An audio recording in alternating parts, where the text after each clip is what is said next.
The people of Kosovo live in fear and panic after another butchered body of a woman from the town was found this weekend. The local police, but the citizens too, see the mysterious disappearance and hideous deaths of Savannah Temelkovska and Ljubika Lakoska as an act of the same man, a serial killer. These were the words printed in the Macedonian newspaper on May 19th, 2008. Words written by a crime journalist by the name of Vlado Teneski. People were gripped by the gruesome crimes, not just by their very nature, but also by the visceral details unveiled in the news coverage by Teneski. The people of Kosovo dubbed the murderer with a name befitting the brutality of his crimes, the Kosovo Monster. Many residents primarily followed this case due to Teneski's coverage. It was considerably more intricate and meticulous compared to other journalists. He was relaying information that only a well-connected journalist could know, unprecedented levels of information that was only available to police investigators, and insights that were otherwise ignored, such as being the only person to suggest this was the works of a serial killer and not just unrelated crimes. But what people later came to realize is that the information he reported in the newspaper was not information that only the police knew, because the monster also knew these details and more. It turned out that Teneski maybe wasn't a well-connected journalist at all. He was the monster himself. Or at least that is what they called him before he died under mysterious circumstances. But did he do it?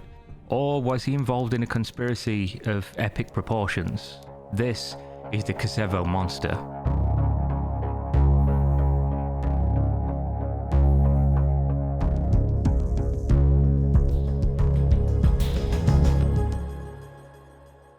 Born in 1952 in the former Yugoslav Republic, very little is known about or relevant to Vlado Teneski's life.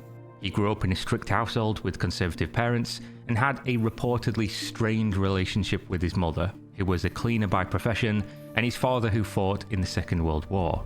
Teneski went to Croatia to study journalism, where he met his law student girlfriend, who went on to become his wife, and they had 2 kids together. He took up a job at a radio station while his wife became Kosovo's very first female lawyer. After years at the radio station, Teneski began working for local papers as a reporter during the 1980s, and he continued with those papers for over 20 years. At some point in the 90s, Teneski's father died of a and then his mother in 2002 took an accidental overdose, leaving him without parents and struggling financially, especially since he was laid off in 2004 from his very long-term reporting job.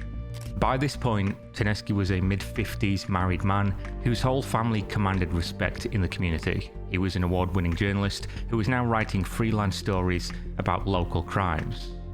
Their eldest son was an academic who had a talent for poetry and linguistics, and the youngest son was serving as a doctor in the Macedonian army. They were a tight-knit family, and Teneski was described by everyone as unassuming, quiet, and yet very sociable and friendly. On November 16, 2004, the crimes began. After a trip to the market, a 64-year-old woman, Mitra Siljanoska, went missing for almost 3 whole months. She was later found in a horrific state on January 12, 2005, with experts claiming she'd only been dead for less than 2 weeks, meaning she'd been held somewhere for around 6 before being disposed of. Teneski was directly involved in the reporting on this case. In particular, his work was the most in-depth, specifically targeting the trial of 2 men who had been arrested and later convicted for Mitra's murder. Teneski interviewed the families of Mitra, taking photographs and publishing them in his later journalistic work surrounding the horrific crime. Then, in early November 2007, almost exactly 4 years later, another woman by the name of Ljubika Lakoska went missing at age 56, again following the exact pattern as before. She was at the market buying groceries and simply vanished. Her body was later discovered on February 3, 2008, being confirmed deceased for no more than a handful of days, meaning she'd been kept somewhere for over 3 months. The third and perhaps the final victim was 65-year-old Savannah Temelkovska. She vanished on May 7, 2008 after someone contacted her with a hoax about her son being hospitalized. Unconfirmed reports say she was last seen entering a vehicle with 2 men. She was later found on May 16th.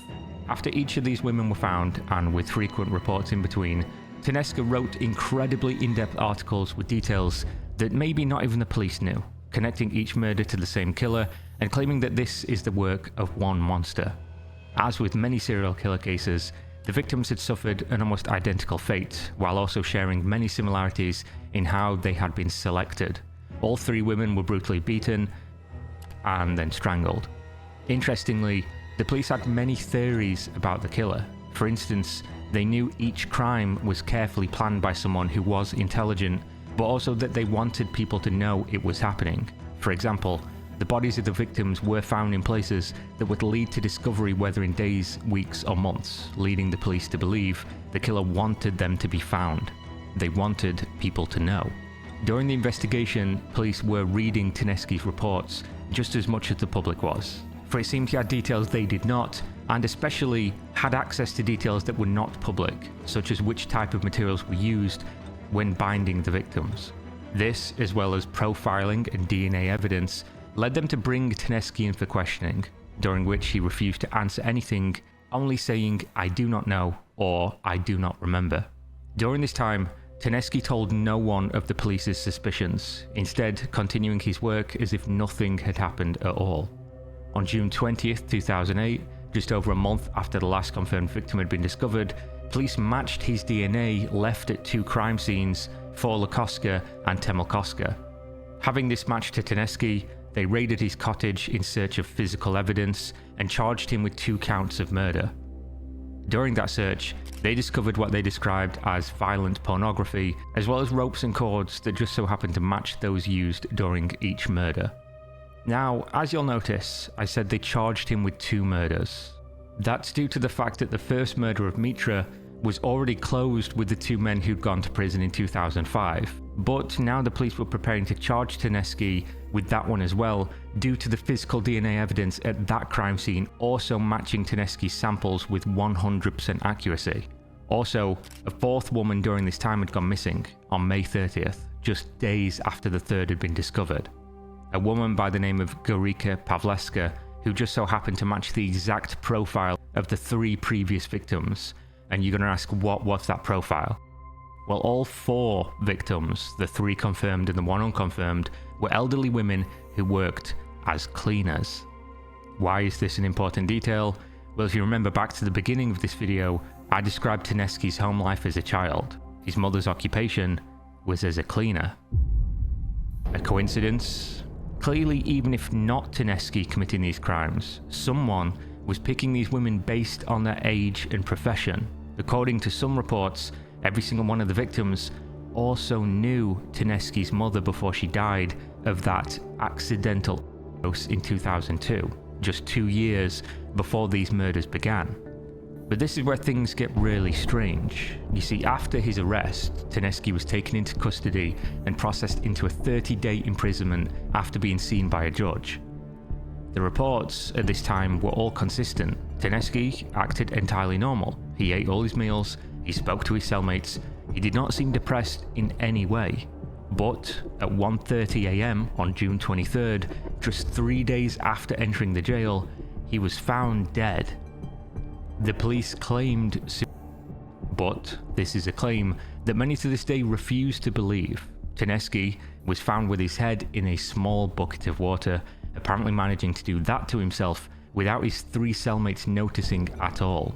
Also, during a later investigation into the situation, his body was found to be bruised, bringing into question whether he did do this or whether somebody did this to him.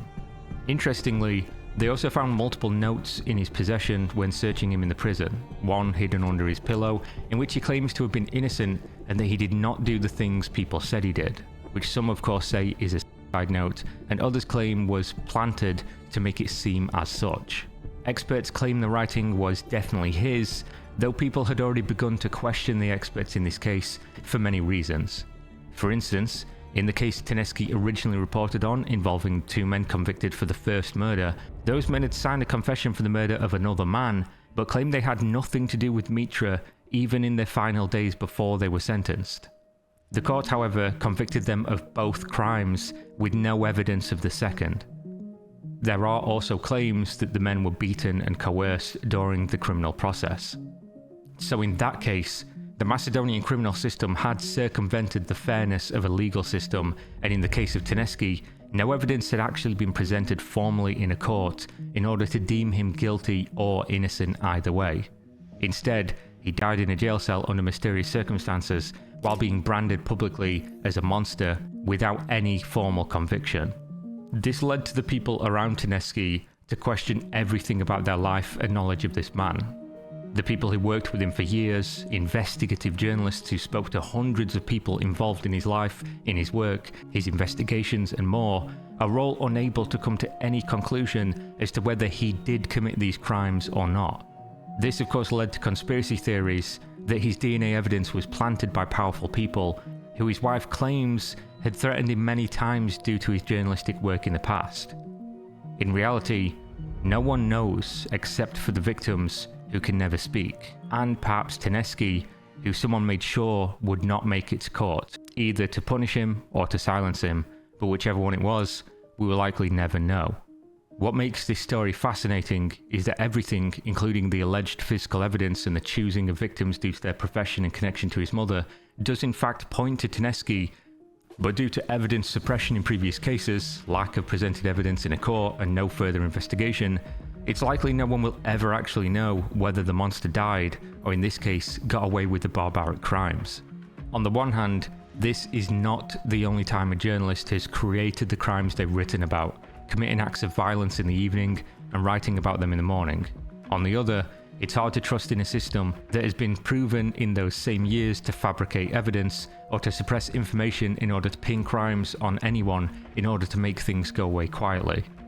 I'll leave you with one thing though, a quote that I think for me means that the right man died in the wrong way before being confirmed the monster he was, and this comes from Tedeschi's wife of 31 years after his death. He was always quiet and gentle. The only time I ever saw him get aggressive was when we were living with his parents. And that is the story, or at least what we know, of the monster of Kisevo, or perhaps of the crime journalist who reported on his own crimes, an action that led the police right to his doorstep. Would they ever have caught him if he didn't make the connection to a serial killer in his reporting? Would they have looked at him for the crimes if he didn't discuss details no one else knew? And did the monster really die that day in the cell? Or is he still out there?